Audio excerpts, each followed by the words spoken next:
За ер нь сая Эрдэнэт гишүүний асуулттай ерөнхийдөө нэлээд төсөөтэй асуулт асуух гээд байна. Юу гэхээр за 23-ын хүн амын орлогын албан татварын тухай хуулийн 23-ын 1 дээр бол индексжүүлсэн ерөнхийдөө шатлалтай хөнгөлөлт байсан. Тэгээ одоо энийг бол шатлалтгүй болгоод ерөнхийдөө бүгд одоо сарын 79,200 төгрөгийн хөнгөлөлттэй байхаар хуулийн өөрчлөлт оруулж ирж байна. Тэгэхээр энэ дээр би нэг юу асуух гээд байна уу гэхээр за энэ дээр бол зардлын жишээлбэл 840 тэрбум төгрөгийн одоо төсөвт нөлөөлөл үүсэж байгаа гэж байгаа жилд. Тэгэхээр заавал одоо яг мэдээж бүх хөдөлмөр эрхэлж байгаа хүмүүсийгээ дэмжиж байна гэж байгаа зорилго нь бол ойлгож байна.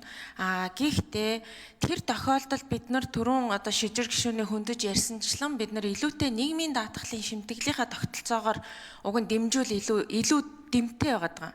За нөгөө талаасаа хувь хүний орлогын албан татварын тухайд хөнгөлөлтийг ярихад бол одоо хавтгайдаа гэхээсээ илүүтэйгээр яг одоо хэцүү байгаа буюу бага орлоготой мөн түнчлэн одоо яг энэ бага орлоготой цалин багтай байгаа нөхцөлд бас залуучууд ихэнх нь байгаад байгаа. Өөрөөр хэлбэл дөнгөж ажил эхэлж байгаа залуучуудын хувьд бол хамгийн их өндөр ачаалттай байдаг буюу нөгөө ипотекийн зээлтэй байдаг, нөгөө бага насны хүүхэдтэй байдаг.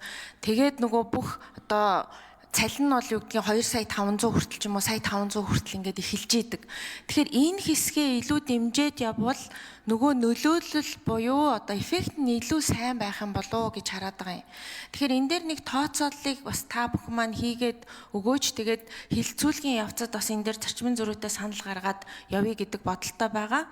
Одоо жишээлбэл одоогийн хүчин төгөлдөр үйлчилж байгаа хуулиар бол нэг тгээс 6 сая төгрөгийн орлого дээр 240 мянга жилийн 240 мянган хөнгөлөлт өгж байгаа байхгүй юу. Тэгэхээр одоо энийг би ямар эффектийг хүсээд байна вэ гэвэл за бид нар мэдээж одоо юу гэдгийг нэг 2 сая 500 төгрөг хүртэлх цалинтай хүмүүсийн орлого дээр нэг орлогын татвар нэг 5% байхаар тэр нөлөөллийг энэ хөнгөлөлтөөрөө бий болгочих юм бол уг нь яг одоо хэрэгтэй байгаа хүмүүст нь нэлээд дэмтэй юм болох гээд байгаа л гэж харагдаад байгаа. Тэгэхээр татварын ерөнхий газраас хүсгээд байгаа хүсэлт маань одоо яг энэ хөнгөлөлтийг бүх одоо хүмүүсийн хувьд биш тийм ээ 2 сая 500 төгрөг хүртэлх цалинтай хүмүүсийн хувьд татварын одоо төлөлт нь нэг 5% та тэнцүү байхаар хөнгөлөлтийг үзүүлэх гэвэл төсөвт ямар нөлөөлөл үзүүлэх вэ? Буюу одоо энэ 840 тэрбум төгрөгөөр чинь тэр одоо хөнгөлөлтийг зөвхөн одоо бага орлоготой буюу 2 сая 500 эсвэл 2 сая 500 чадвал 2 сая 500 хүртэлх цалинтай хүмүүстээр тэр одоо нийт төлж байгаа татварын хэмжээ чинь 10 биш 5 байх боломжтойгоор нэг тооцооллыг хийгээд үзээч гэдэг юм хүсэлт байгаа юм. Тэгэхээр энэ тооцоолол дээр үндэслэж агаад бид нар одоо хилэлцүүлгийн явцад энийг өөрчлөх боломж гарах нь уу гэж харж байгаа. Тэгэхээр яг одоо бол би асуумаар байгаа боловч энэ дүн бас бэлэн биш байгаах гэж бодож байна л да. Тэгэхээр цаашдаа яг энэ харьцуултуудыг бид нар хийж үзэж агаад нэгэнт бид нар татвар бол өөрөө шатлалтай явдаг. Тэгэхээр хөнгөлөлтийг шатлалтай явуулах буюу одоо яг энэ бага дунд орлоготой иргэдэд дэмжихэд бодлогоо чиглүүлэхэд бол бас татварын бодлогын хувьд бол нэг зөрүүтэй болохгүй болов гэж харж байгаа. Тэгээ энэ дээр бас нэг хөндөж ярмаар байгаа нь 23-ын 4-р зүйл буюу орон сууцны нөгөө анхны орон сууц худалдан авсан дүн байдаг. Энэ дээр нэмэлт 1 минут авчдах уу? Нэмж 1 минут тодруулъя.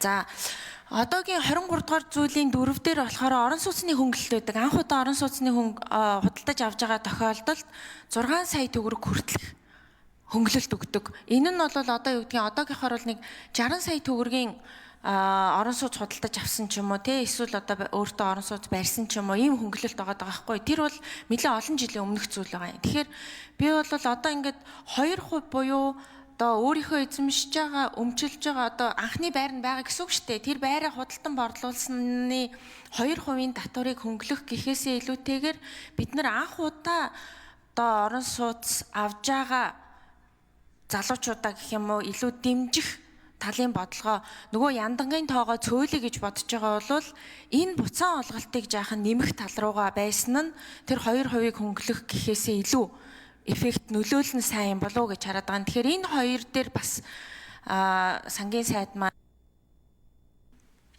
За загчмын минь цагаан сайд хариулъя.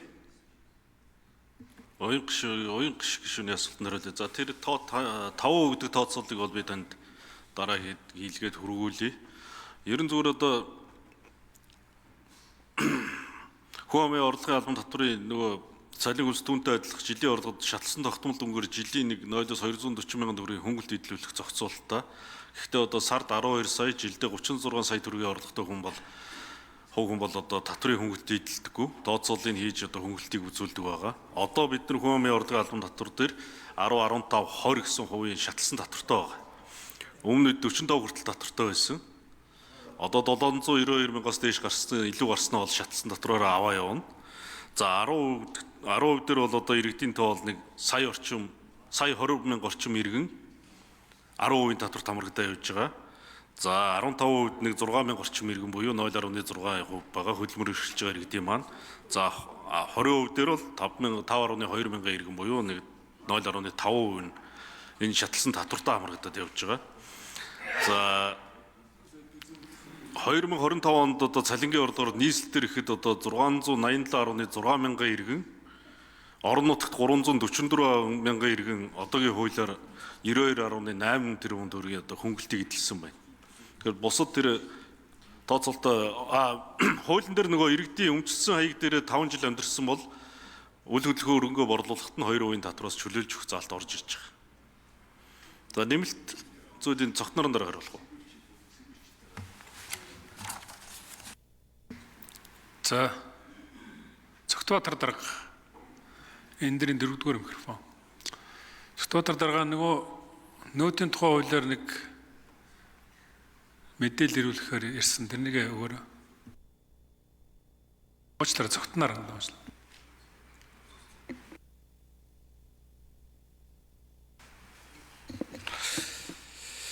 За иргэдийн анх удаа худалдаж авсан орон сууцны үний 60 сая төгрөг буюу 6 сая төгрөгийн хөнгөлт идэлүүлээд явж байгаа. За өнгөрсөн 2025 онд бол орон сууцны хөнгөлтийг бол 35 мянган иргэнд 80.5 тэрбум төгрөгийн хөнгөлтийг хувийн орлогын албан татвараас нь хөнгөлсөн гэдэг юм дүн мэдээтэй байна. За цалингийн орлогоос хөнгөлт идэлүүлсэн дүнг бол сая сангийн сайд танилцуулчлаа. Цалингийн орлогоос 240 мянга хүртэлх төгрөгийн шатлалаар нь нийт 92.8 тэрбум төгрөгийн хөнгөлтийг цалин болон түнтэй адилхан хөдөлмөр эрхлэлтэй орлогоос хөнгөлсөн гэдэг юм дүн мэдээ бол байна. За баярлалаа. За асуур нэмэлт оюун гишүүн тодруулъя. За саяны тоон дээр жишээлх юм бол яг тэр анхны орон сууцаа худалдан авсны хөнгөлөлт 80 тэрбум гэж штэ. Тэгэхээр тэрийг одоо бид нар ядаж нэг 6-гийн нэг 2 дахин нэмэгдүүлцдэг ч юм уу тийм ээ нэг 12 сая хүртэлх ч юм уу болголоо гэхтэл тэр чинь нэг 2 дахин нэмэгдэгч гэдэг юм уу. За бүр ингээд хар тооцоолоор бодох юм бол тэгэхээр яг төсөвт нөлөөлөх нөлөөлөл нь өөрөө нөгөө 2% хөнгөлөхөөсөө яг нөлөөлөл яаж бууж байгааг гэдэг харьцуулсан судалгааг бас авъя. Тэгээд тэрийг харж агаад бид нар ер нь бол ингээд дараагийн одоо юу гэдэг мэдээж орон сууцаа сайжруулах гэдэг бол хэрэгтэй. Бүгдээрэнд нь л хэрэгтэй зүйл. Гэхдээ яг анхны орон сууцаа авах буюу бид нар орон сууцчлалтыг дэмжиж гэж байгаа бол нөө яндангийн тоогоо цөөлөе гэж байгаа бол энэ анхны орон сууц авж байгаа тохиолдолд тэр хөнгөлөлт чинь арай өндөр байсан арай илүү дээр юм болов гэдэг байгаа байхгүй. Тэгэхээр түрүүний хэлснээрээ хоёр харьцуулсан судалгаа авъя гэж байгаа. Тэ нөгөө хөнгөлөлттэй холбоотой болон энэ орон За үг гэлээ. Хасуурын ган хуй гишүүн асуудсан.